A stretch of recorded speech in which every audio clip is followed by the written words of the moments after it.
محمد وآل محمد.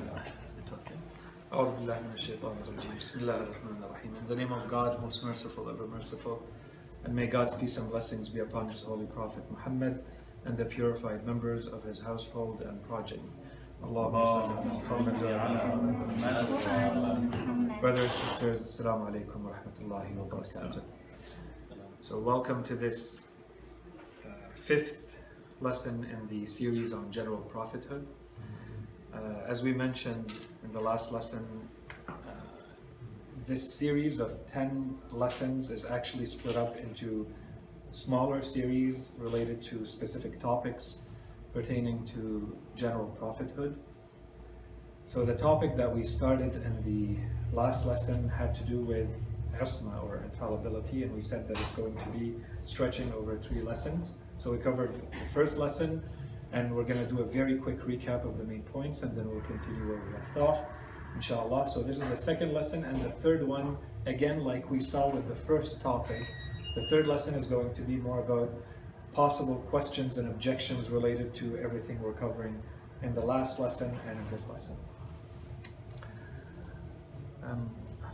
So this lesson is continuing with more formal arguments for the infallibility of the prophets.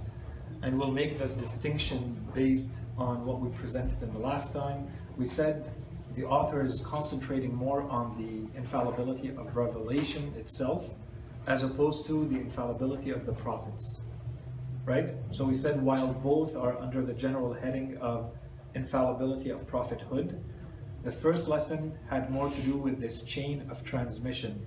So Allah subhanahu wa ta'ala, the angels, and the reception of the revelation itself.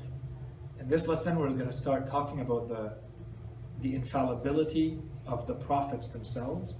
And inshallah, next lesson, we're going to dig a little bit deeper into possible objections, especially when people have been exposed to some of the literature, some of the scriptures that may give an indication that this is contradictory to the infallibility of prophets. Of course, this is a very big topic, and we're only going to be skimming the surface, but inshallah, it's going to give us some keys to deal with the topic in general, and this is maybe one of the other topics that we can keep in mind for later, as just mini-series related to specific topics of more interest that we can expose and detail in more detail, basically.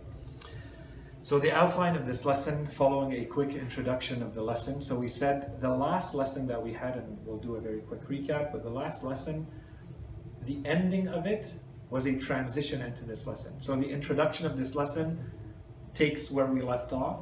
So it continues with that transition, and then the lesson builds based on that, based on everything we would have said, by presenting first the rational proofs. And of course, there's more than what we're going to see today, but the 2 big rational proofs that the author is going to be presenting for the infallibility of the prophets. And then he's going to follow that up with scriptural proofs, or scriptural evidence, arguments from scripture. And we're going to see that the author concentrates more on the Holy Quran than the narrations. Okay, and then the end of the lesson, and I think I mentioned that in the last time we met, I think it's a very interesting, rich, fascinating topic that he put under this heading of the secret of infallibility. So in reality, what he's trying to do is to go to the source of infallibility, the source of Isma. Why is it that these people are behaving in this way that we call ma'soom? Where does it stem from? What is the source of this Isma? What's its true nature? So he's going to be presenting one theory and building all around that theory. Because there are a couple of other big theories there too, we're going to complement what he says with those 2 other big theories. And there are others, but I think with this we would have covered all the classic arguments and this topic about general prophethood, inshallah, from the angle of infallibility. So for the introduction, so very quickly as a reminder, until now what we said in this series is we've established with rational proofs that for Allah subhanahu wa ta'ala to create with a purpose, He needs to provide whatever human beings need for their guidance in order for them to reach the end for which they were created, the purpose for which they were created. that is going back to Allah subhanahu wa ta'ala, going towards Him through voluntary actions. For that, they need knowledge, that our knowledge is incomplete.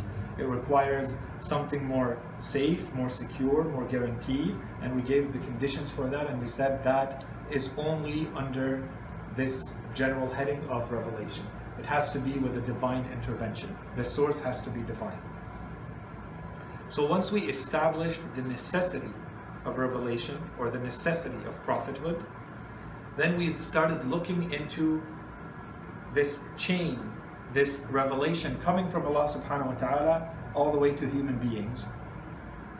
When we looked at it, we said for the same reasons that the revelation is necessary, for those same reasons, and we're not going to repeat them now, for those same reasons that revelation needs to be safeguarded, we have to be sure that we can rely on it as though it is authentic, it has not been tampered with, it has not been distorted, that it is reaching us as it has left Allah subhanahu wa ta'ala. Okay? That was what we've established until now. So those two big principles for general prophethood.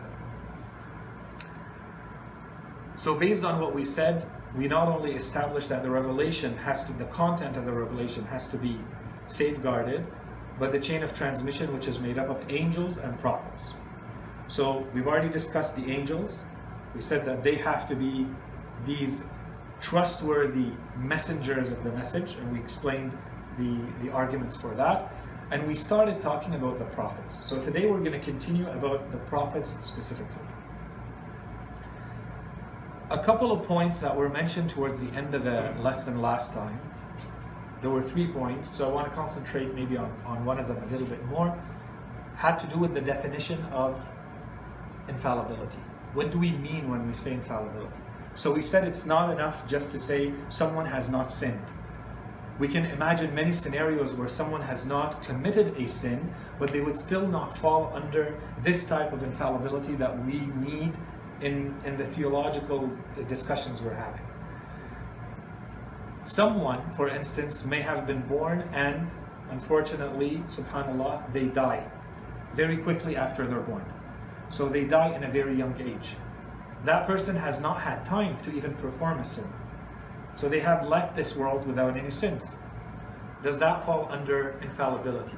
So in practice, this person is infallible in the sense that they have not committed a sin, but that's not the infallibility we're talking about. In other conditions and other circumstances, we talked about the possibility of someone not being able to, not having the tools to perform a sin. Okay, and we mentioned one example when we said someone came to the marja saying, you know, I want to repent I want to stop playing this musical instrument. And when he was pushed, it seemed that it's not that the person is really repenting, it's that he no longer had the ability to play that instrument. Okay, there's a difference between not being able to and being able but not choosing to. So what we're talking about when we say infallibility, we're talking about a character, a trait in your character, in your being, that gives you the discipline to choose not to sin when you can sin. And when you really want to put it to the test, under very difficult circumstances.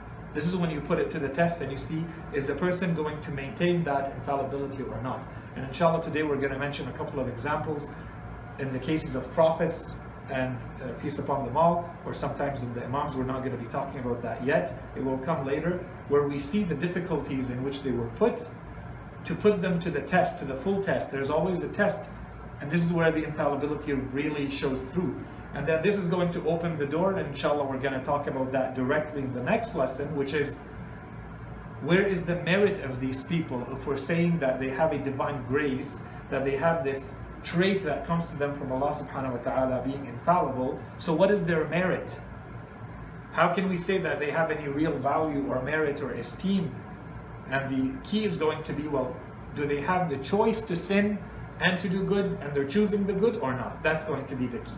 And we're going to come back to that inshallah, but we're going to give the hints to the answer in today's lesson a little bit later. Okay. So towards the end of the lesson, last lesson, the author also told us that if we look at the entire religion of Islam, all the schools of thought, all the scholars, we see that there is disagreement about the scope of infallibility. So we have people going from one extreme to the other. We have al-Hashawiyya or al-Hashawiyya, who are a group of people that appeared at a certain period in time. They were closely related to al-Hanabila, but they were not Hanabila, and they were called al-Hashawiyya because they would basically fill the books with fabrications and mix them up with the authentic narrations of the Holy Prophet. And they would resort to the hadith to justify anything, when a lot of it is fabrications. So they were referred to as al-Hashawiyya. Those were on one extreme, and there may be people today who lean towards that, and that extreme is basically what we refer to as infallibility doesn't even exist. The angels, the prophets, messengers, everybody sins. They sin before the revelation, after the revelation, in young age. Sinning may happen at any time, even voluntarily. Okay, so that's one extreme, and of course we reject that. At the other extreme of that, there's the Shia, the Imamiyya, who follow the Imams of Ahlul Bayt alayhim salam, and we believe, based on the teachings of our Imams, that the prophets and the Imams are infallible. So in what sense? So we gave different criteria, different categories of distinction for that scope. We said, for instance, there are groups who say infallibility only happens, according to them, once the prophets reach a certain age. We don't believe that. We think it's for life. We said there are groups who believe that infallibility only begins after revelation. We don't believe that. We believe that it begins with the birth and it remains in place. We said that some groups believe that that infallibility only applies within revelation. So not the rest of the day-to-day lives, the personal lives and affairs of those prophets. And of course we believe that no, it extends to the rest of the dimensions of their lives. Here the author also adds a little point. So while he says that the consensus of the Shia is that there is no prophet who will ever undertake voluntary steps to commit a sin, there is disagreement between the Shia, between this school of thought, about the details that do not have anything to do with the revelation itself. So we have had scholars who say, for instance, it is possible for prophets to forget.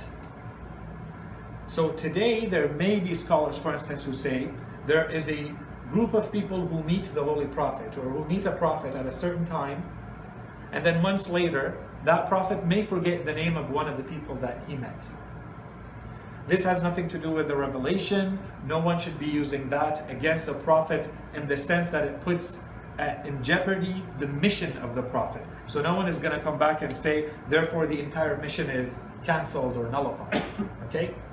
That said, what we're going to see today, so here when he adds that, he says, if we go to the narrations, if we look at the entire corpus of Shi'i narrations that we have, we do find some contradictions. We have some narrations that seem to indicate that that is the case. For these minor details in their personal affairs, there might be these mistakes, this forgetfulness, these kinds of things may happen. We have that in some narrations. And because this is not the place to dig into them, because this is what we would need to do. We would have to go through them and see, do we accept or reject those narrations, and based on what criteria. He says this is not the topic that we're going to cover here, but he puts it to rest simply by saying, if we look at all of this, our conclusion is, for this detail, for these minor affairs in the personal lives of the prophets, if someone believes or doesn't believe in it, it's not going to be an essential or necessary condition in our faith. And we've talked about this when we started part 1. I don't know if you guys remember or not. We said that there are spheres. We create spheres of inclusion and exclusion in our faith, where we say, here are the conditions. If you meet those conditions, you're included in this sphere of faith. So you are a muwahhid, for instance, or not.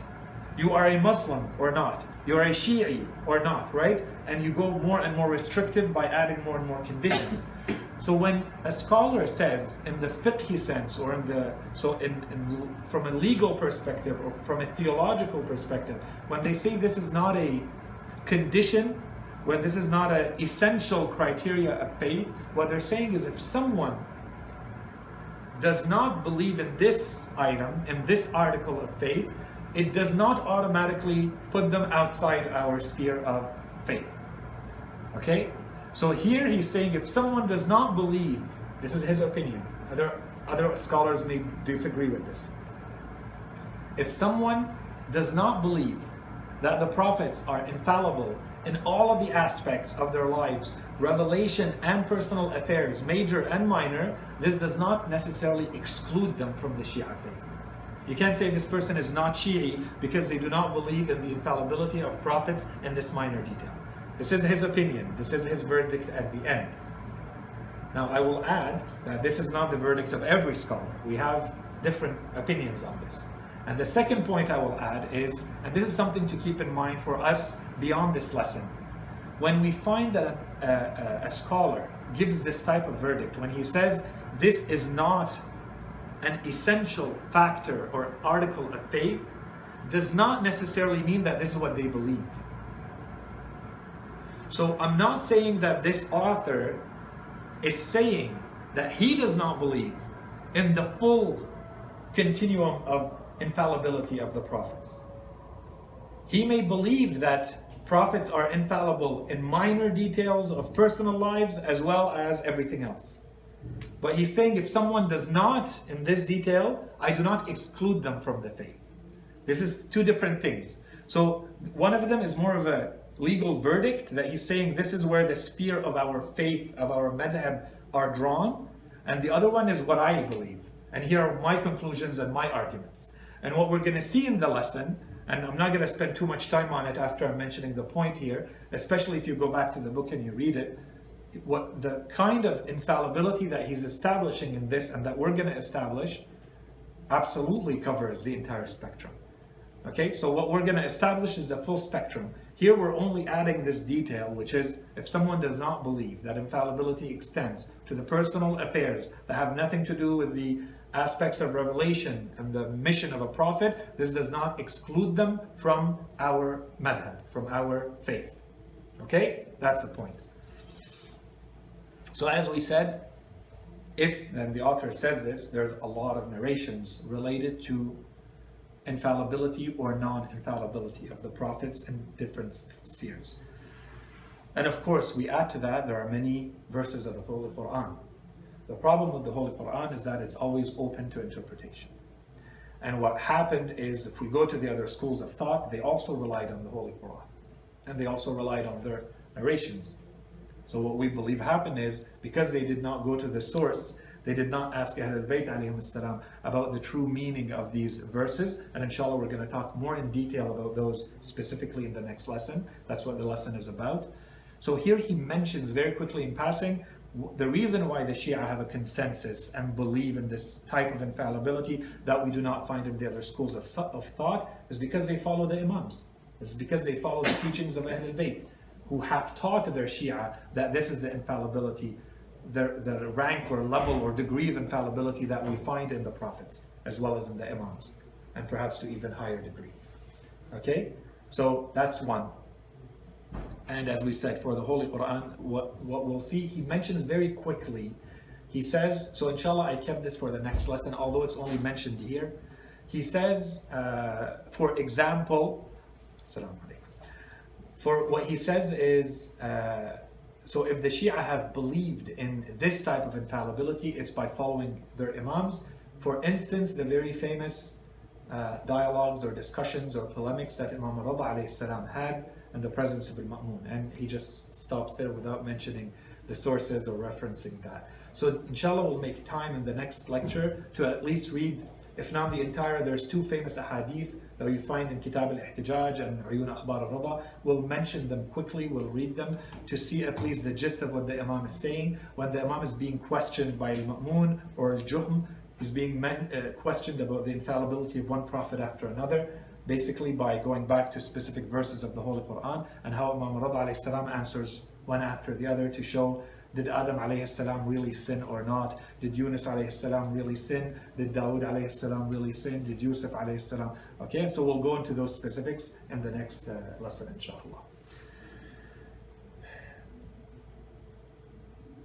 So as we said for this lesson, what's coming, so here the author introduces, this is the end of the introduction, the author says, so from this point on, we're now going to introduce 2 rational arguments for the infallibility of the prophets and 3 scriptural arguments for the infallibility of the prophets.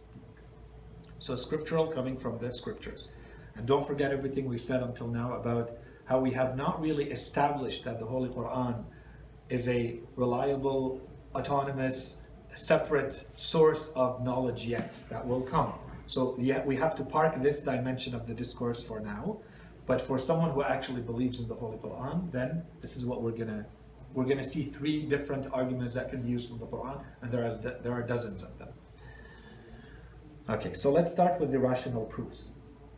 We mentioned this a little bit, very in passing, quickly in the last lesson. Based on the Holy Quran, we see that the mission of the prophets has been presented as falling in 2 big areas. One of them has to do with teaching. So in the lesson it's not presented this way, but to make the connection with what we said before. One of them has to do with teaching, so more theoretical, and the other one has to do with purification, or more practical.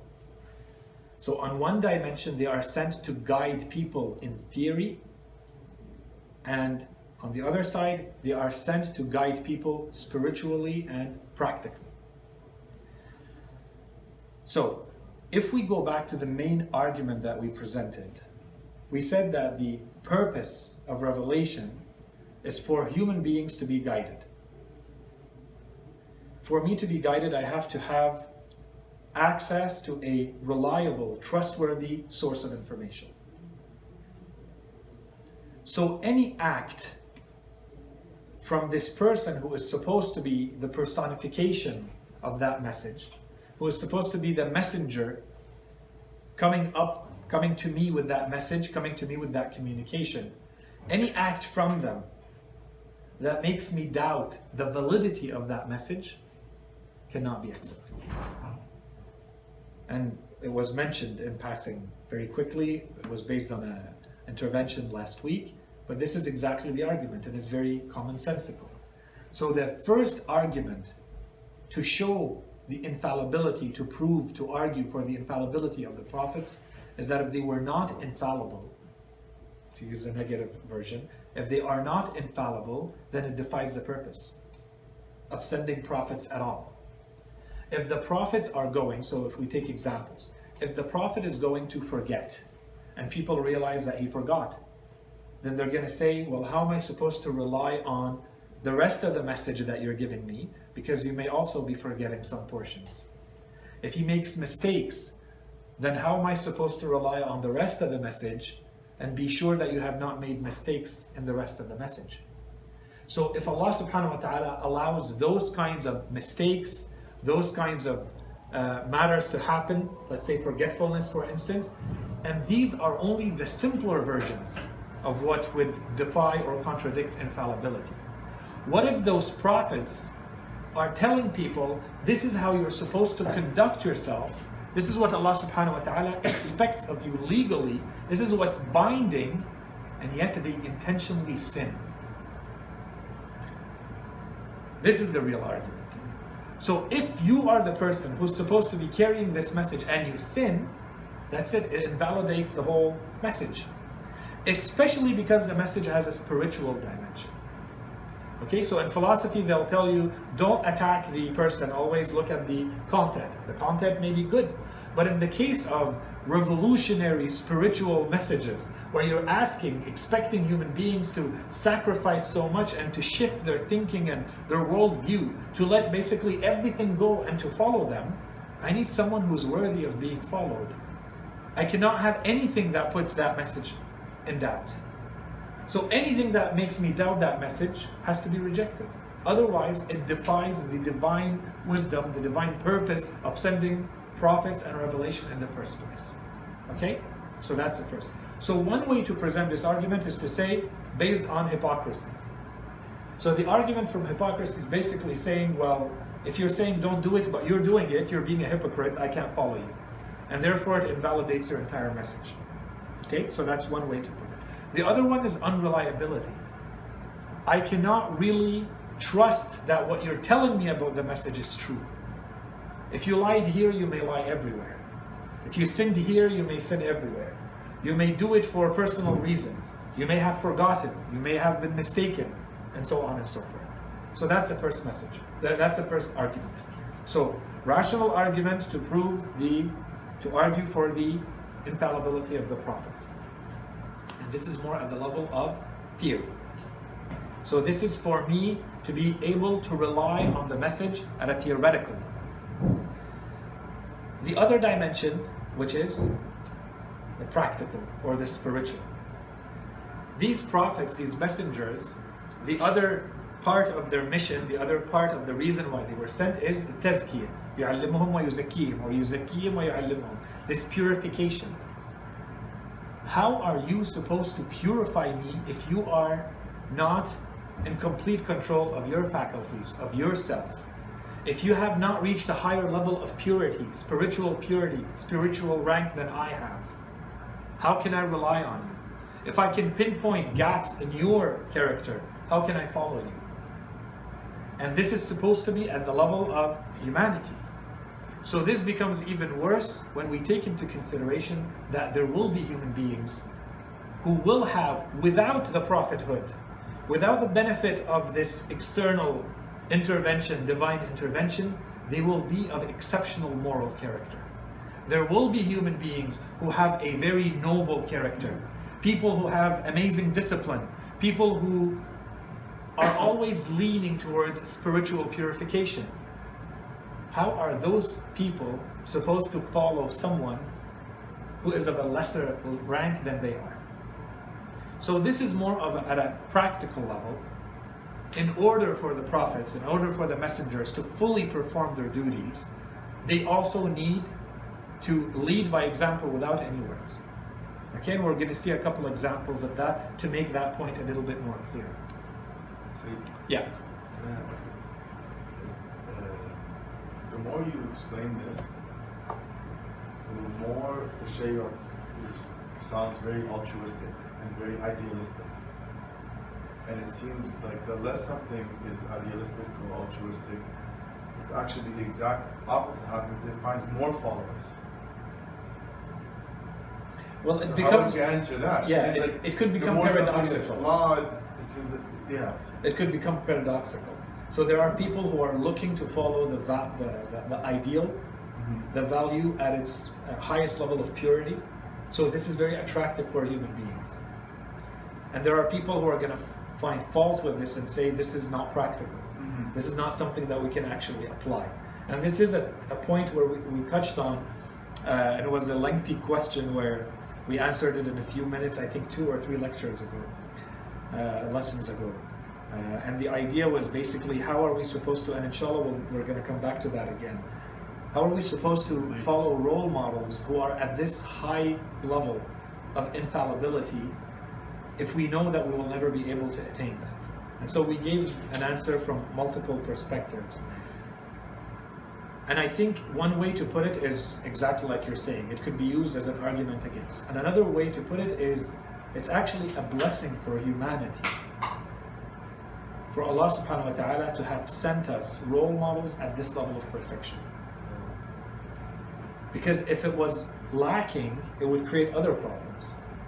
So the problem we have is an easy one.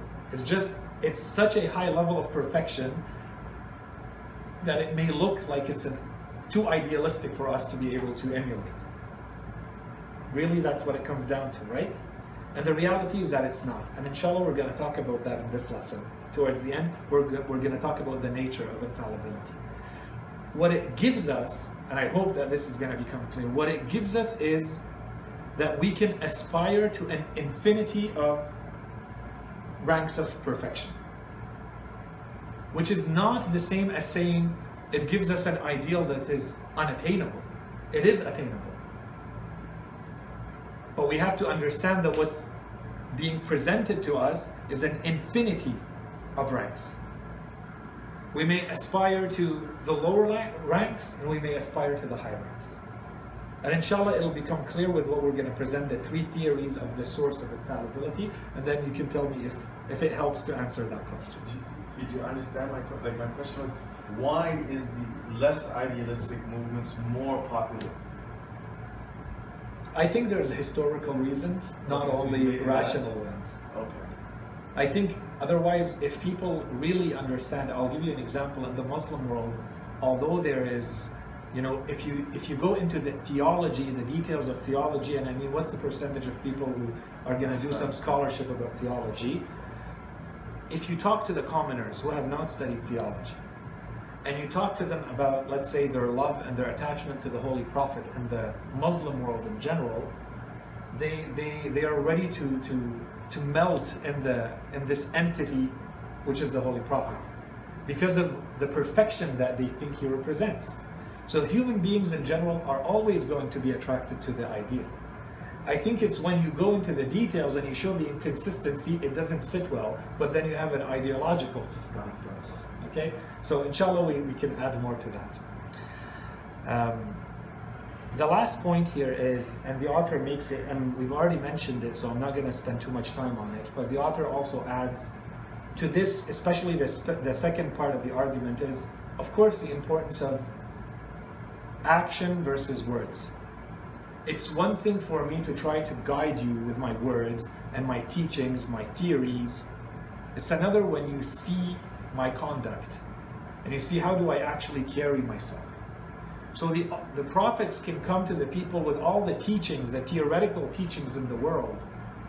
What's really going to matter and be more influential and more impactful on people is not those teachings. It's the conduct. It's the day-to-day and how they interact with people. How do I interact with my friend and with my family and with my enemy and the stranger and the environment and people of the past and people of the future? This is where I see the real value and the real character, the real traits of that person. And this has a lot more of an impact, and we've talked about this, so I don't want to spend too much time on it. But this goes with the second point, which is, it's one thing to talk about their guidance in theory, with their theoretical teachings, with verses of the Holy Quran and with revelations, and it's another to talk about how they actually conducted themselves and people witnessing them in their day-to-day lives and being influenced by that. And our belief is that Holy Prophet's success, the secret of his success, the exceptional speed at which he was able to convert people or to have people enter into Islam is here. It's his conduct. Of course, he was presenting them with an incredible theoretical system that did not exist before. Of course, that comes there. But if you take into consideration the reality of that society, their beliefs, and the difficulty with which you can get through with a theoretical system, you see that what's getting through to people is his conduct. It's his humanity. It's his character. It's not the theoretical teachings. Those become secondary. And here I think it's just a remark in passing, because it has to do with this second point. If someone wants to extend this notion of the purity or the spiritual rank of the leader or the guide, then we can extend that to our lives too. And in fact, our religion encourages us to do that. And we have many, many narrations and many, many verses of the Holy Quran that we can use for this. For instance, we have in some of the verses of the Quran, فَلْيَنْظُرِ الْإِنسَانُ إِلَىٰ طَعَامِهِ, let the human being look or contemplate his food. When the Imam was asked about this verse, he said, the Quran is not talking about the food we eat. The Quran is talking about knowledge. Let the human being look at the knowledge. From where do they get it? From whom do you get it? And we have other narrations that tell us when you listen to someone, when you listen to a speaker, you're worshiping them. So if what they're saying is divine or godly, then you're worshiping God. And if what they're saying is evil, then you're worshiping evil. Okay, what does this tell us? This is not in full contradiction with, we have other verses, other narrations for instance, and there's a lot of insistence on that in our religion. Knowledge is of such high importance that we are told, go acquire it from wherever you need to. Go learn it even if it's from the enemies. Go learn it even if it's under torture and difficult circumstances. So do we put that aside and say, well, if the person teaching us may not be of the highest moral character, then we can't learn? No. So our religion is telling us, go learn from wherever you can. But if you have the choice, this is a factor. When you listen to someone, especially if they're teaching, they're in a leadership position, they're talking and you're listening, whether you like it or not, whether you're aware of it or not, you're getting influenced. So what are you allowing yourself to be influenced by? Is the influence that's coming to you, is it based on someone who has a moral character and a spiritual character of a higher rank? They're pure? Because all of that is going to come through. So this is going to apply. Of course it applies in religion. Of course, this should go without saying. If I want to learn religious matters, it's not just a matter of accumulating pieces of information one on top of the other. Okay, that's one thing. Of course, that's important. But if I have the choice between that and going towards someone who can also add the spiritual, the ethical, moral perspective, and there's piety and there's purity, and something, it's very difficult for us to judge people that way, but it's what you're getting from them. If there is that, then of course this takes precedence over just an empty accumulation of data and information. That's important, but that's not the point. The point is spiritual purification. And then we can extend that to beyond religion too. If I have to go learn math or history or physics, well, you know, we're not the unfortunate maybe position of not having enough qualified, competent people. The aspiration is that we do have them. But if we don't have them, then our job is to create them, so that we have people who also have this moral character and this purity and purification of the soul that goes along with teaching physics and math, so that what the entire influence we're getting, or that our children are getting, is based on this spiritual basis. Anyways, this is a point in passing. So if we go back to this second part of the rational proof, when we said it's the spiritual guidance, the practical aspect, not the theoretical. So here are two quick arguments, proofs from scriptures. The first one comes from Imam Ali alayhi salam, from Nahj al-Balagha, and the third part of Nahj al-Balagha, we have the short sayings of Imam Ali alayhi salam. This is one of his short sayings. So the Imam says, whoever places himself as a leader for the people. So the Imam here is being general. He's not even talking about prophets. So we have to extend that and basically readjust this for the level of someone like a prophet or a messenger. Whoever places himself as a leader for the people must start by educating his own self before educating others. That's one part, that's one principle. 2, and let their training be by his conduct before training by his tongue. So if I want to train people, if I want to educate and instruct people, my main instruction, my main means, my main way of teaching people should be through my conduct, not through my words, not through my mouth. 2, second principle. Third principle, and the one who teaches and instructs himself is more deserving of honorable esteem than he who teaches and instructs others. It's a lot more difficult to apply your knowledge to yourself than it is to simply put it on someone else and expect them to rise to whatever teachings you're giving them. So the Imam is saying, if you find someone who has taught himself and trained himself and disciplined himself, is of much higher esteem, أحق إجلالا, the Imam says in Arabic, that person is more worthy, more deserving of your respect and your esteem than someone who's simply teaching others. Teaching others is the easy way. Okay? So this is all in connection to what we're saying, which is teaching by practice, the spiritual guidance criteria or argument. And the very famous narrations from the Holy Prophet, there's a few of them, they come in different versions. One of them is the very famous, إِنَّمَا بُعِثْتُ لِأُتَمِّمَ مَكَارِمَ الْأَخْلَاقِ, indeed I have been sent in order to perfect the best of manners. Utammim is to perfect, is to complete or perfect makarim al-akhlaq. So they are already the best of manners, and I have been sent to perfect them. So the Holy Prophet is basically summarizing his entire mission as being that. And there's another version of this narration very close to it. He says, إِنَّمَا بُعِثْتُ بِمَكَارِمِ الْأَخْلَاقِ. I have been sent with. Okay, so either or we can see the importance of this, the spiritual guidance based on the conduct. Okay, it's practical, it's not the theory part. Okay, so this was the rational proofs. These were the rational arguments for the infallibility of the prophets. Now let's turn to scriptural. First note is, although the author says dalil naqli, so scriptural or narrational proofs, in fact he limits himself to the Holy Quran. He doesn't go into the narrations, so we were not going to mention any narrations either. Okay, and secondly, he limits himself to 3, so we're going to limit ourselves to the 3 that he mentions. There's others, but those 3 are very good.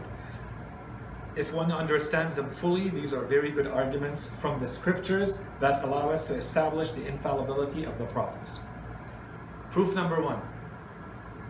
Proof number 1 comes to us from a term used in the Quran that is not very easy to translate fully in English, which is the term mukhlas, which is different from mukhlis.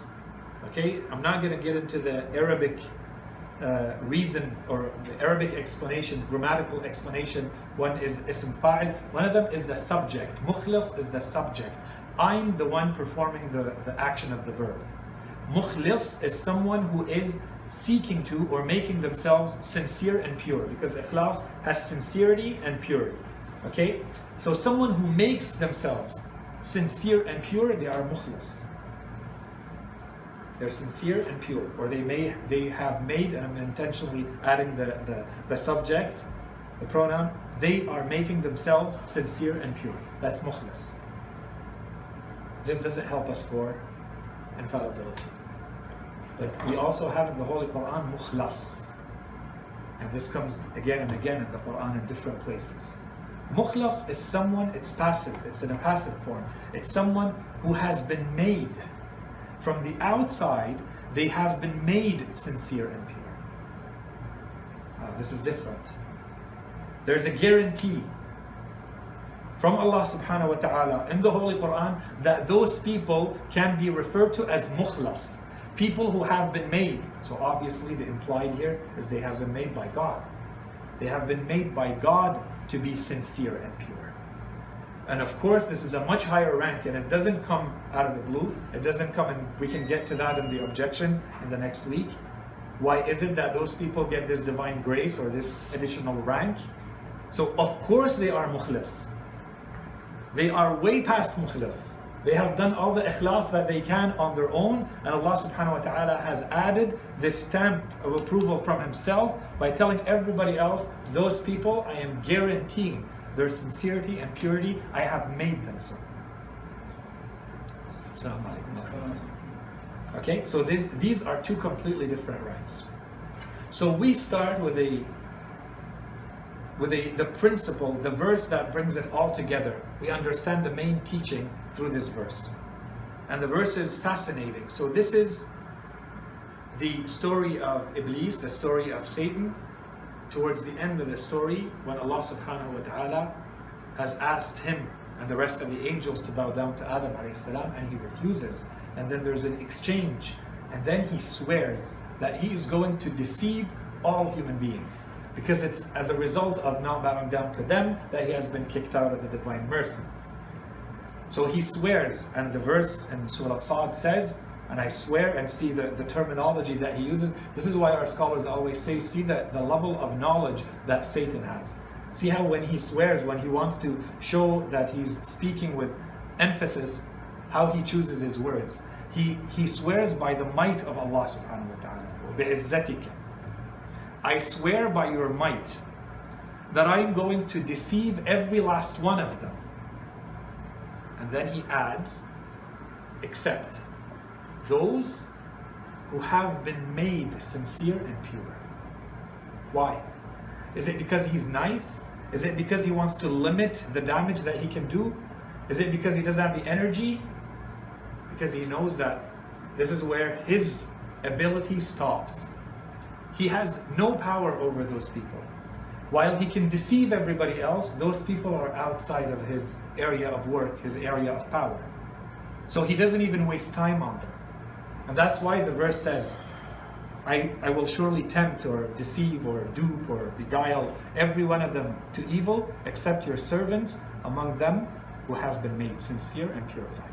Okay? مخلصين إلا عبادك منهم المخلصين. Okay, that's one. So this gives us the general heading. However, this verse does not specifically say, and the prophets have been given infallibility. What it does give us is that there are servants, there are creatures from among the people that Allah subhanahu wa ta'ala has chosen, and whom the devil himself says, I cannot deceive, I cannot dupe, I cannot seduce, I cannot tempt. So for sure, within that group, we are going to find the prophets. And it may extend to others, we don't know. It may be a lot more general than that. But what we are sure is that there is a group in them that the devil is not able to influence. And that group is those that we refer to as the prophets. And then we have specific examples. So we took that was the general principle. So if we go throughout the Quran, we see this term, very specific term in the Quran, al-mukhlas, mukhlasin, comes here and there, and we see used in very specific instances in the Quran. Especially instances where there may be doubt about the very infallibility of the prophets, then the Quran comes and adds that word to link you back to this verse which says, don't you go thinking that the devil had a way to reach this person. If this is what you thought is the interpretation of the verse, then you need to go and get clarification on its meaning, because this is not what's happening. So for instance, we have in Surah Sad again, and remember our servants, Ibrahim, Ishaq and Yaqub, ulil aydi wal absar, of strength and insight. Indeed, we purified them with an exclusive purity. Inna akhlasnahum bi khalisatin. What's that? This selected or selective purity that we gave them? The remembrance of the abode, dhikr ad-dar, the remembrance that there's an afterlife, there's a hereafter. This is an additional purity that we chose them with, that we gave them. This explains their infallibility, and we're going to get back to it. If you're in a situation where Allah subhanahu wa ta'ala or the Holy Quran says that you're one of those people who is in constant remembrance of the afterlife, then you're infallible. If you know what's awaiting you, you're never in a moment of distraction, of forgetfulness of this, then you're infallible. Another verse. And remember in the book Musa, indeed he had been made sincere and pure and was a messenger, prophet. واذكر في الكتاب موسى إنه كان مخلصا, not مخلصا, مخلصا وكان رسولا نبيا. Messenger, prophet. So we have the two ranks. And none of these lessons are going to get into the difference between a messenger and a prophet. There's a lot of narrations about this. And then we have in Surah Yusuf alayhi salam, the famous story between Zulaykha and Yusuf alayhi salam. She certainly made for him. So she came forward, she made for him, hammat bih, and inshallah we're going to talk about that more in the next lesson. And he would have made for her had he not beheld the proof of his Lord. Okay, and inshallah when we're going to get into the details and how our imams explain to us the interpretation of this verse, it's not what we think is happening here. Okay, we're going to get into that inshallah next time. So it was that we might turn away from him, from Yusuf alayhi salam.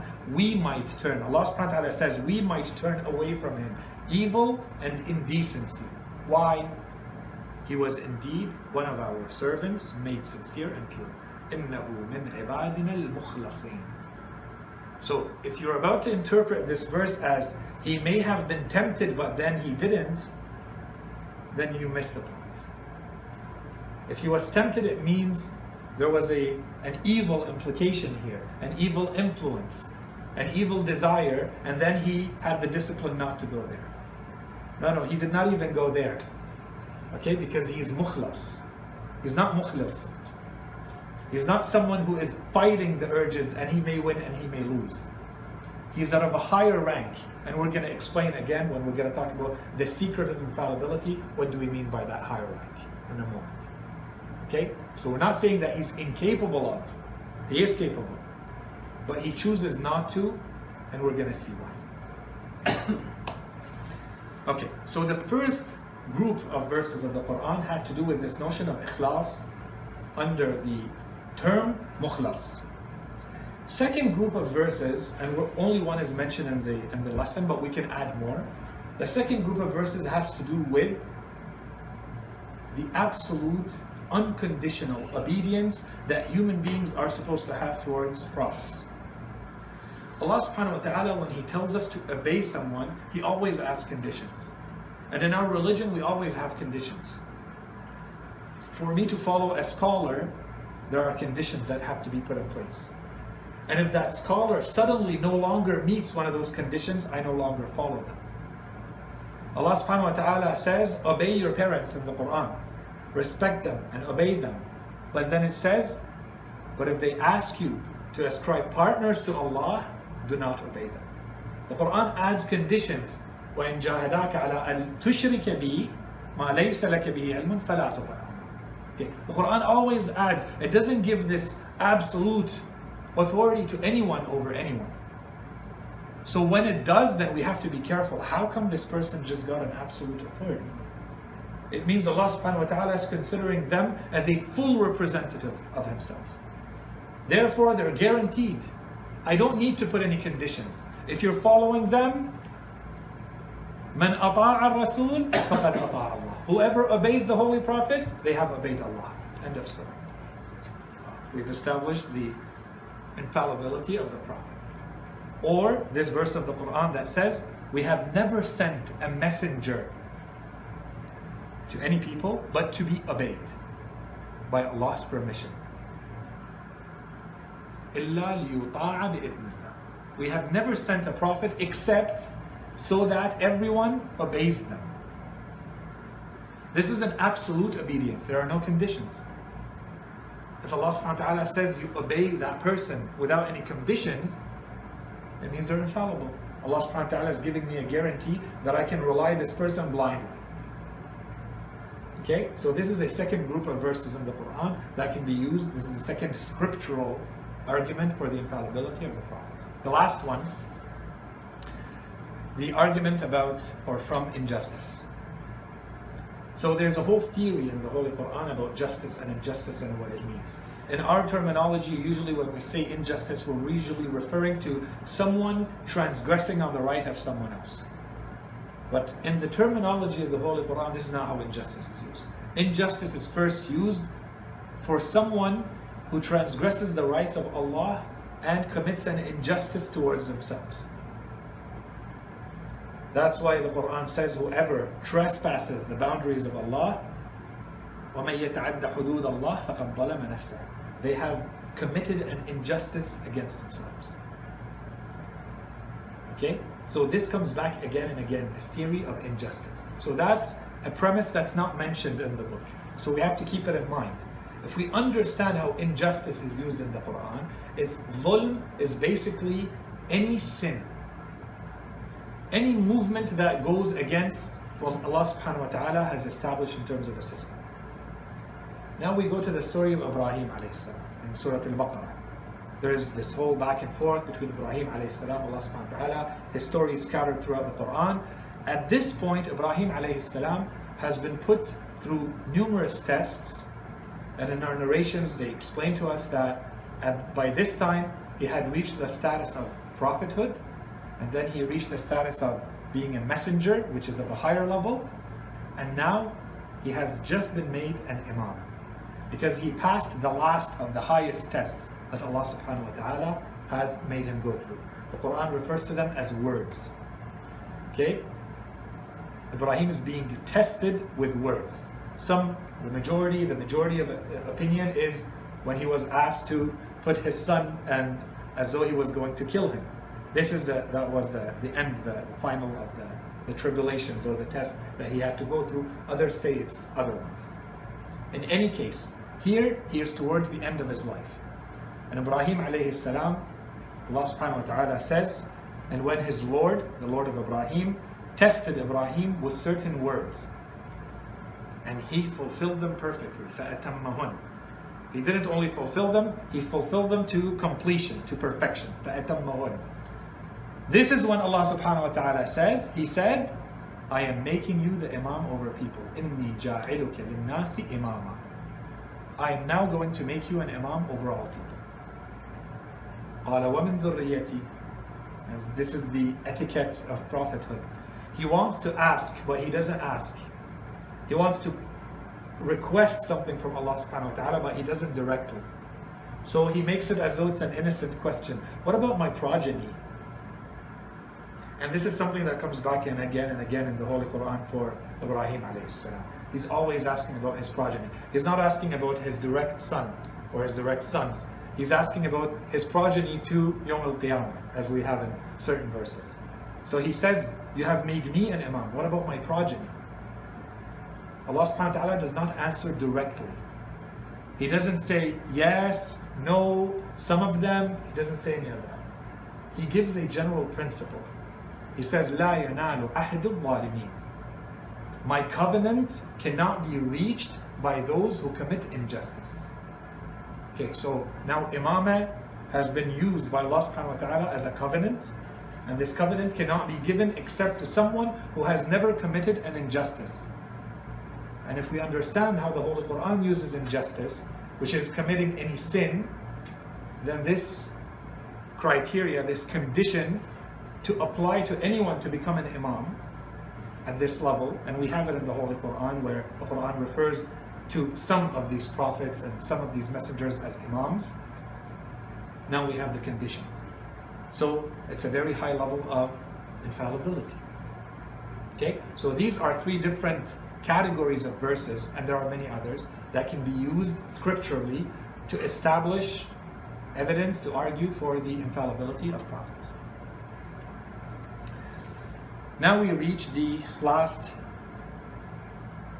part of the lesson, which is what the author has referred to as the secret of infallibility. And here we said, basically this is trying to understand the nature of infallibility.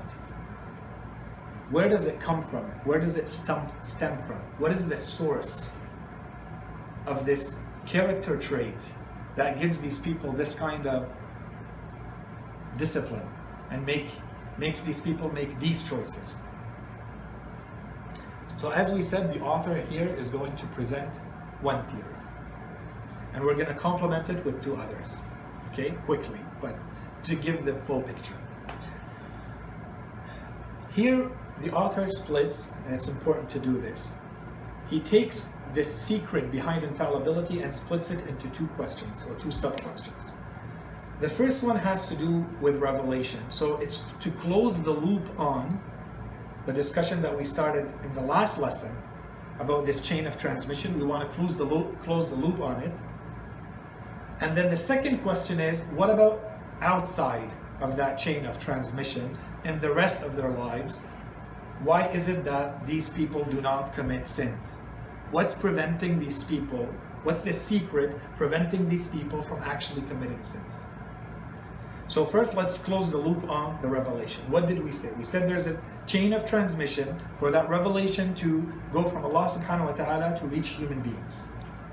So we've already established, and generally speaking, the infallibility of the angels and the infallibility of the prophets. Here we want to push it a little bit further, especially for the prophets. Why is it that we can rely on this type of information, of content coming to us from the prophets? Why don't we say maybe there's an involuntary or voluntary distortion? Is it possible for them to make a mistake, voluntary or not, whether there is an intermediary or not, regardless of whatever they're receiving? Is it possible for them to make a mistake in it and therefore not to transmit it as it is to the people that they're communicating with? And the short answer is no, it's not possible. So why? And the reason is it goes back to a lesson, or maybe more than a lesson, we spent explaining the different types of knowledge. We said there's one knowledge that we called it acquired, husuli, theoretical. And we said there's another type of knowledge in presentia, right? When you are in the presence of the thing itself. It's not a mental image of the known that you have, it's the known itself that is present to you. So it's an existential knowledge. Your knowledge that you exist, or your knowledge of whatever you're feeling, you feel that you are aware. You taste something and you know that you're tasting it right now. This is an existential knowledge. Later, you may remember that knowledge, so you create a mental image of whatever you felt. That's a mental image. That's not the knowledge itself, because you're not living it. You're not existentially feeling that. These are two different types of knowledge. If my knowledge of something is a mental image of it, it's not the thing itself. It's different if I say I understand in theory what heat is, completely different than putting my hand in the fire. Understand what a toothache is, and I have a toothache right now. These are two completely different types of knowledge. The dentist understands in theory that you currently have a toothache and they need to fix it. But they're not feeling the pain that you're feeling right now. You are feeling it. You have an existential knowledge of it. And no one can come and say, you're not feeling what you're feeling. You may misinterpret because of all sorts of reasons. You may feel hungry and you're not really hungry. You've taken a drug, you're under some sort of influence of something that makes you feel hungry. You're not really hungry, you're feeling something else. There may be a distortion there. But what you're feeling, you're feeling. Now you may mistakenly call it hunger. That's different. Okay? So this distinction that we made in part 1, we spent an entire lecture or more on it, a few lectures on it. We're going to go back to it here. So the author doesn't really spend a lot of time on it. All he says is, keeping in mind, and the Holy Quran refers to this again and again, keeping in mind that the type of knowledge that the prophets have is existential knowledge, then there's no room for mistakes. This is not theoretical knowledge where it may be and it may not be. This is not a mental image. When the revelation comes to them, they live the revelation. The Holy Quran says, the Quran it uses fu'ad, for instance. It says your inner heart. Or it says, ala qalbika, when it was revealed in your heart, upon your heart.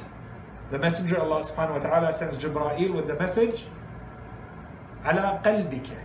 It comes on your heart, O Holy Prophet. Okay? So there is something that is being existentially felt that is completely different from saying it's a theoretical type of knowledge. It's not something you learn in a book, where you may mistakenly acquire that knowledge and you may not. Okay? So if there's more needed here, we can come back to it, or I would strongly advise going back to the lessons about ilm husuli, ilm huduri in part 1, where we gave a lot of examples and spent an entire lecture on that. So if we keep that in mind, then we understand why the verses of the Quran, on one side they're saying there is no distortion, there is no lie, there is no misconception or misperception about what was seen. In Surah Al-Najm, مَا كَذَبَ الْفُؤَادُ مَا رَأَى. The inner heart has not belied what it has seen. What it has seen is really the case as it is. There's no distortion. There is no lack or change or in the communication and the message that is being received. Okay? So this is just to close the loop on this chain of transmission. The impossibility. Why do we say that it's impossible for a prophet? And this, of course, opens the door to, this is kind of the philosophical argument against all these fabricated stories that we find in the books of history about what happened, let's say, to the Holy Prophet. There's a lot of these stories for other prophets, but in the case of our prophet, where we see that the beginning of the revelation, where the Holy Prophet is not sure what's who's talking to him, what's being communicated to him, and then when he hears it, he goes into this weird crisis where he says, I wanted to throw myself off a cliff and commit suicide as I don't know what was going on to me. I was scared, I ran home, and I told Khadija, I don't know, I've gone crazy, I've gone mad, I want to kill myself. And then she comforted him and she covered him and made him sit and calm down. And then she called her cousin or her uncle, Waraqa bin Nawfal, who was a monk, and a Christian monk, and who would have come and asked the Prophet. So he's not a Muslim. The Holy Prophet was just revealed to him by God, and yet he has no clue what's going on. And this Christian monk comes and tells him, what happened to you? And he tells him, yeah, that's true. You are truly a messenger based on what you're saying. And by the way, Waraqa bin Nawfal never becomes Muslim. Although he's telling him, yeah, God just revealed to you. He never, although there are some that say he died a good man and so on and so forth. Okay, so if you take a story like that, and our books of history, some of them are filled with these, it does not make any sense. If you understand the nature of revelation, that this is a knowledge in presence, you know who's talking to you. You know God is talking to you. You know where the message is coming from. You know what is being communicated to you. There's no question about that part. Now, there might be a question about what do I do with this? But even that can be another topic. That's completely different from saying the Holy Prophet had no clue who's talking to him, had no clue what to do with this, has he gone mad or not? And of course they're going to come back later and use this and say the Holy Prophet was an epileptic man who had seizures, who was kind of unstable mentally and psychologically, and that's why nothing that he says can be relied upon. He's hallucinating, he's an unstable man. Of course, if you rely on a story like this, which is filled with in the books of history, that's how the story is told. And then when you have it in another, from the words of the Imams, when they tell us that he knew exactly what was being communicated to him, he understands what to do with it, he understands, we have other, even when you combine it with other narrations and other reports from the Imams that basically tell us he's almost expecting this. The unrolling and the timing is something that he's been prepared for his whole life up to that point. So when it happens, he needs to carry the message, but he feels the weight of the message. So the Holy Quran, the first verses come, Ya ayyuha al-muzammil, Ya ayyuha al-muddathir. There's this, inciting, motivating, pushing and encouraging the Holy Prophet. Stand up, rise with this weighty thing that we have put on you and go deliver the message. And don't be afraid, and we're going to support you, and so on and so forth. Completely different than this unstable man who's looking for anyone to, prevent him from committing suicide because he's not sure what's happening to him. Anyways. So all of this has to do with the first portion. The second portion of this idea of infallibility, and why is it that these people who have it will not even entertain the idea of committing a sin. So here, the little introduction that the author gives us is that when a human being wants to perform any action, that action is based on some sort of faculty, desire, some sort of leaning to try to get a need, something that motivates them to move in a certain direction. And so, when they move in that direction, this movement is usually based on a knowledge. They have a certain knowledge, a certain worldview, certain habits, certain upbringing that makes human beings lean towards things and stay away from other things. Any human act, any human deed is going to follow that pattern. When I'm about to do something, it's based on whatever knowledge I have of that thing. Okay, so let's take the example of someone wanting to brush their teeth at night.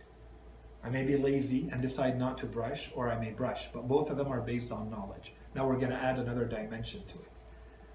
I may know that I'm supposed to, but I may not give it enough value. I may give value to something else that in my system, currently in this moment, has more value than brushing my teeth, which is, I'm too lazy, I want to rest. So I give more value to my rest than brushing my teeth, so I don't get up to do it. And we can explain any human behavior based on this. Okay? So this is in general. This is introduction, premise, keeping in mind. Now if we look at the rest of our lives, how we live our lives, we all know that there are things that none of us, or at least I think, let's use hopefully examples that apply to everybody here. Okay? There are things that would not even cross any of our minds. None of us would ever think of doing those things. Some of those things are in our natural day-to-day lives, has nothing to do with religion. Some of them have to do with religion.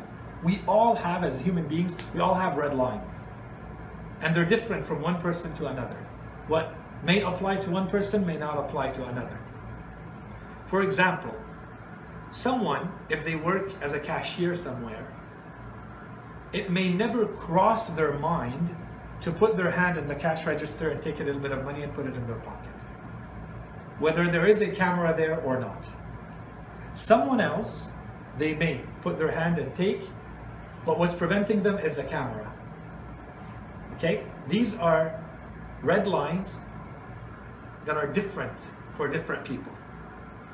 One person does not even think about it. It doesn't even cross their mind. They are day in, day out working there. The idea never crosses their mind to take something that does not belong to them. Ever. Other example. Someone who's in a situation of a conflict, back and forth, it may get violent. The idea of murdering another human being would never cross their mind. Someone else, not only do they think it, they might do it. Right? The news is full of that every day. Another example. You're sitting somewhere and someone brings you a cup and they tell you, pardon the vulgarity of the example, someone tells you this is urine. With the idea of drinking it cross your mind. Or, to take it a little bit more theoretical, but still as fearful, someone tells you this is poison, this is acid. With the idea cross your mind to drink it. You're walking somewhere and you're very hungry and you find the old carcass of an animal full of maggots, it's putrid, it's decomposing, it's filthy. With the idea of eating from it cross your mind. Okay, so as human beings, I'm going to use a terminology here intentionally, as human beings, we do have infallibility. We do have red lines, and it's not because I can't. I can.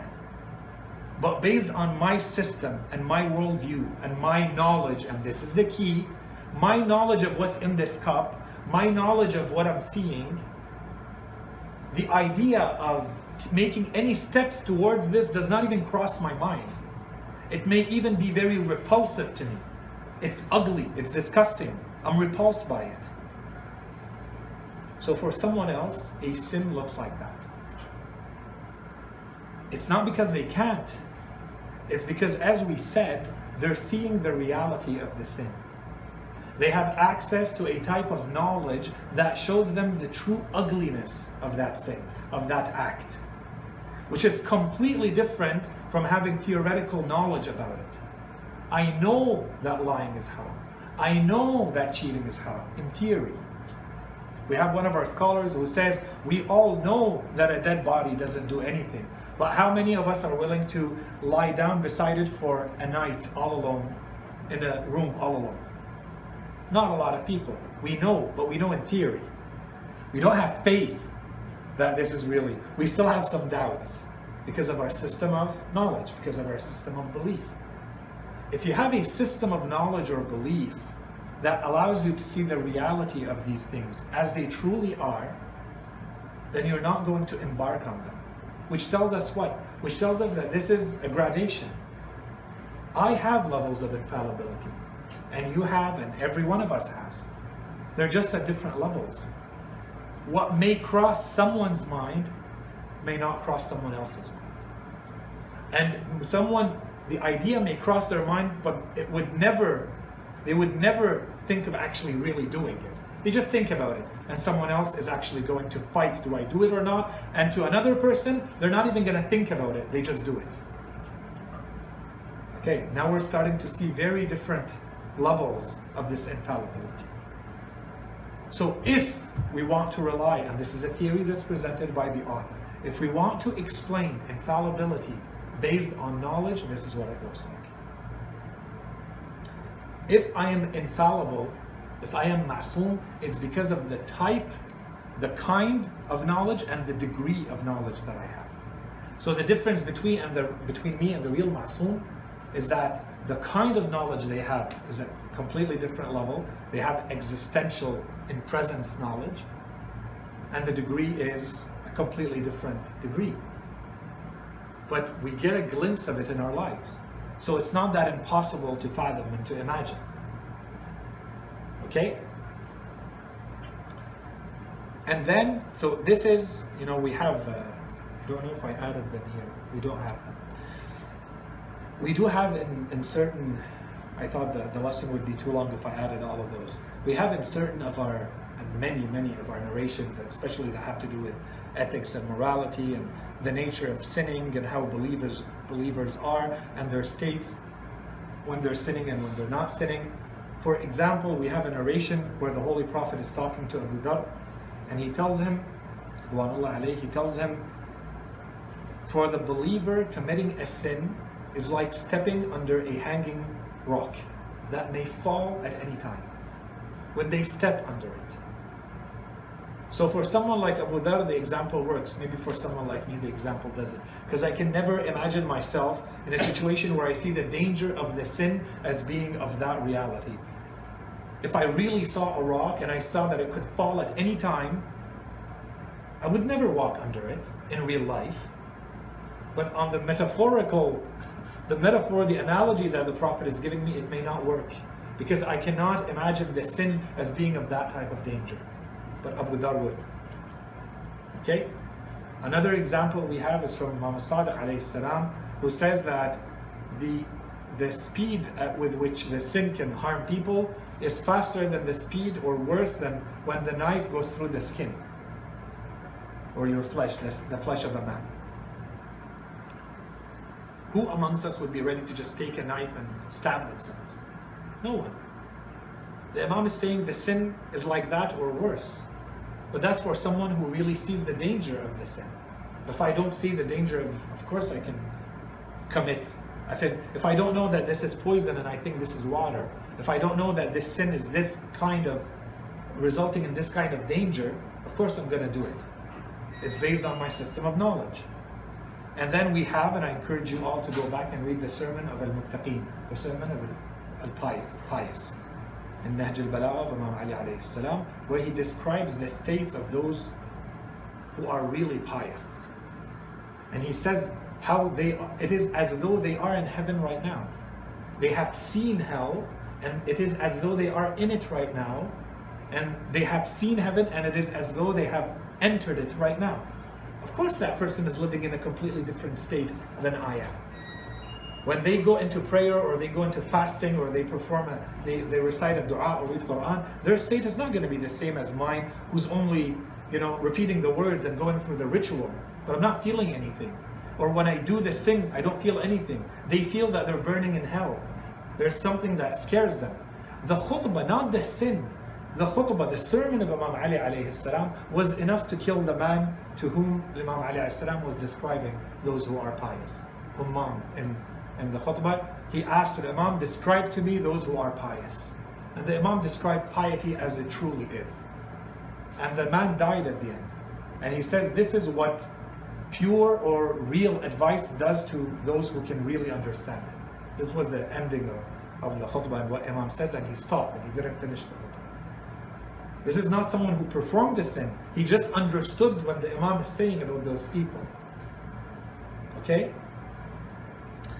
And then, very quickly here, so this is all about someone who has the knowledge to embark or not embark on the sin.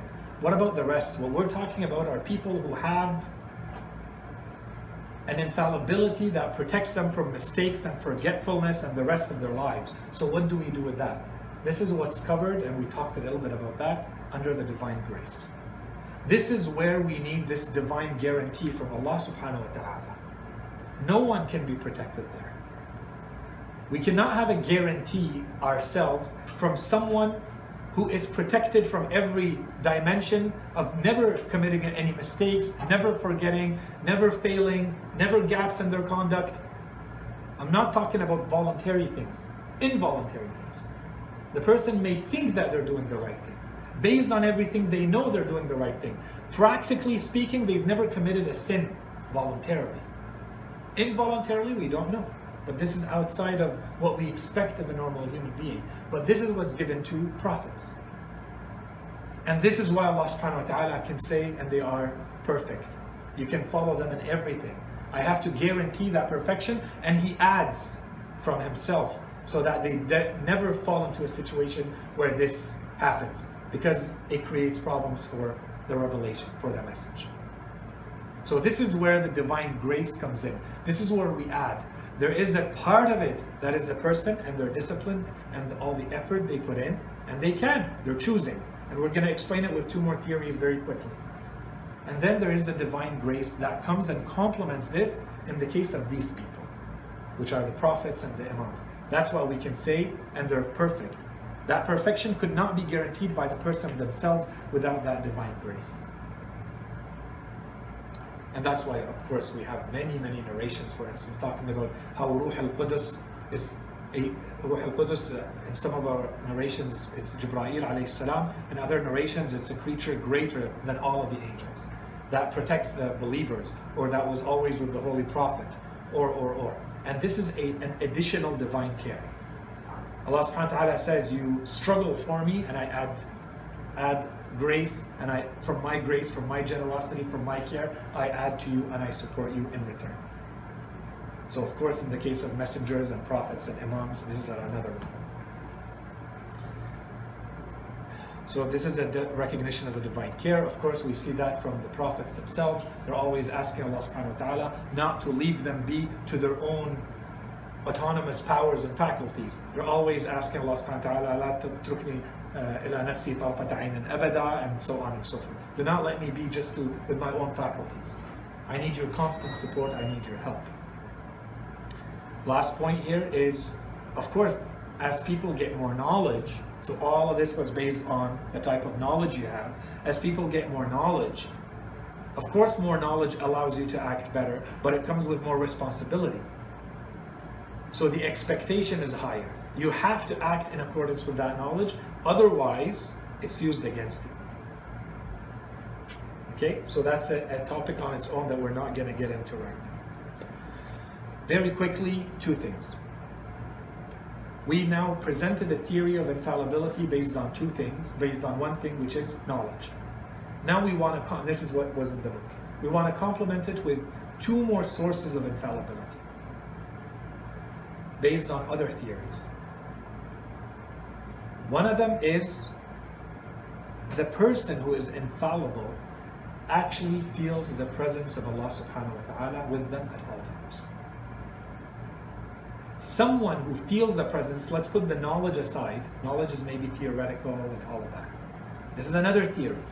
The reason why these people are infallible, the reason that prevents them, the source that prevents them, that gives them their discipline and prevents them from ever even thinking of committing a sin, is because they feel the presence of Allah subhanahu wa ta'ala in His true nature, in all of His attributes at all times.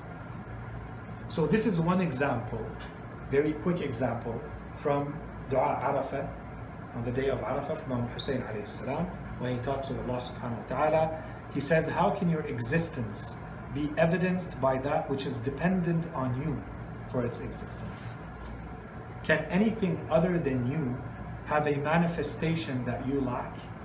So he's saying Allah subhanahu wa ta'ala is more clear and present and close to the Imam than anything else. Okay? He's basically arguing, the Imam here is arguing against going through anything else to go to God. That's what he's arguing. But that's because he has God so close to him that he wants to reject this argument. And he goes back and forth. You're going to see that.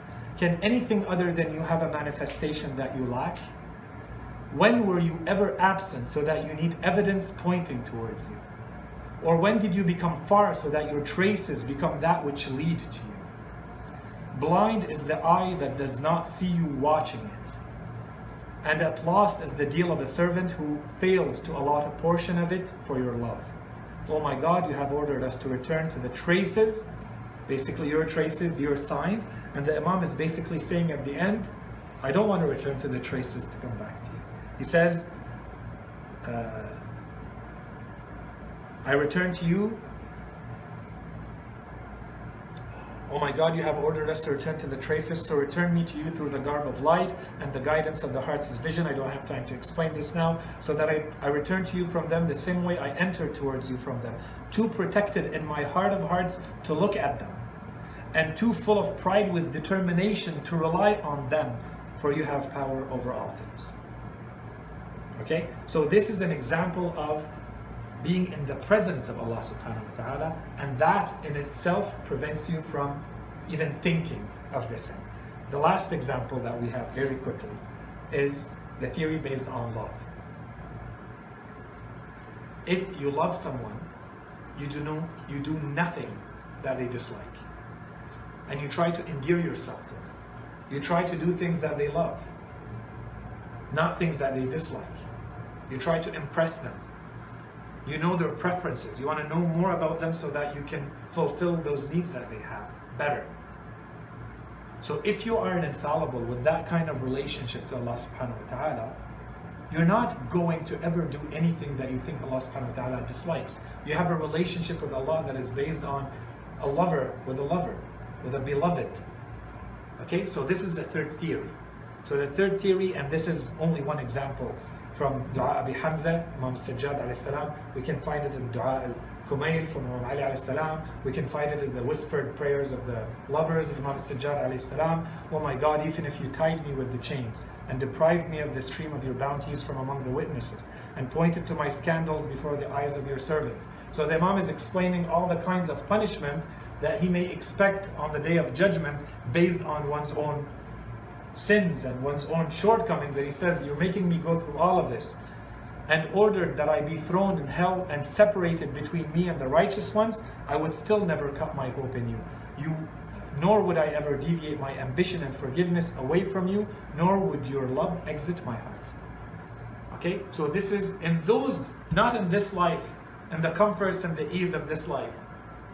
In that condition, in that situation, I would still be completely in love with you. Someone who's in that situation, in that relationship with Allah subhanahu wa ta'ala, does not think, it does not cross their mind to do anything that Allah subhanahu wa ta'ala dislikes. 2 quick points and we'll finish with that. The first one is, we now presented 3 theories for infallibility, one based on knowledge, one based on being in the presence of Allah subhanahu wa ta'ala, and one based on love.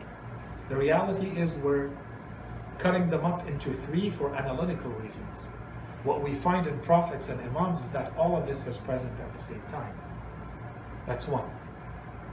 So this needs to be thought about. The second point is that if infallibility is based on your knowledge, or infallibility is based on the extent to which you feel the divine presence, or your love, all of those 3 things have infinite degrees. How much you can know, and how much you can feel the divine presence, and how much you can love Allah subhanahu wa ta'ala have infinite degrees. Which means that infallibility is not one level. Based on how much you know, and how much you feel the presence, and how much you love, then you are going to have a different level of infallibility. But every person that has been appointed by Allah as an infallible is meeting the minimal threshold for them to be perfect in what we need for revelation. But between them, of course, there are ranks that can be infinite in variance. وصلى الله على سيدنا محمد وعلى آله الطيبين الطاهرين.